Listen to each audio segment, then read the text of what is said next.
Democratic Republic of Congo বা DR কঙ্গোতে নিয়ন্ত্রণ করা কঠিন হয়ে পড়েছে প্রাণঘাতী ইবোলা ভাইরাস। জাতিসংঘ বলছে দেশটির ৩টি প্রদেশে ইবোলা রোগীর সংখ্যা এখন ৮০৮ জন ছাড়িয়েছে।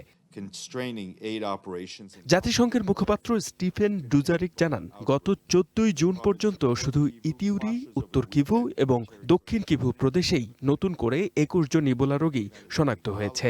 একের পর এক রাজনৈতিক সংঘর্ষের কারণে সেখানকার মানুষজন এক এলাকা থেকে অন্য এলাকায় পালিয়ে বেড়াচ্ছে। আর এই ঘন ঘন স্থানান্তরের কারণেই রোগটি দ্রুত ছড়িয়ে পড়ার ঝুঁকি বাড়ছে। চলমান সংঘাতের কারণে মানুষ ঘরবাড়ি ছেড়ে পালাচ্ছে। আক্রান্ত এলাকার মানুষজন নিরাপদ জায়গায় যাওয়ার চেষ্টা করছে, আবার অনেকে ফিরে আসছে। এই যাতায়াতের কারণে সংক্রমণ ছড়ানোর ঝুঁকি আশঙ্কাজনক হারে বাড়ছে।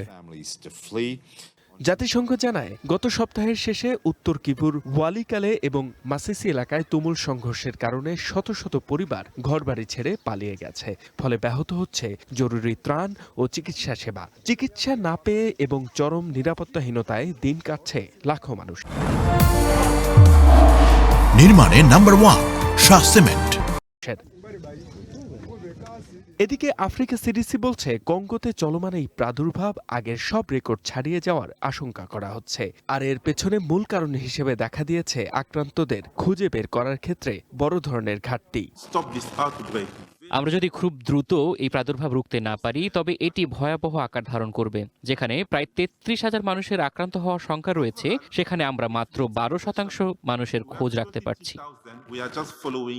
ইবোলার এই ঢেউ সামাল দিতে এখন প্রয়োজন সমন্বিত উদ্যোগ। অন্যথায় সময়মতো আক্রান্তদের চিহ্নিত করতে না পারলে পরিস্থিতি নিয়ন্ত্রণের বাইরে চলে যাবে বলে সতর্ক করেছেন বিশেষজ্ঞরা। এই যে মাতাউল্লাহ, ওয়ান ইন্টারন্যাশনাল ডেস্ক।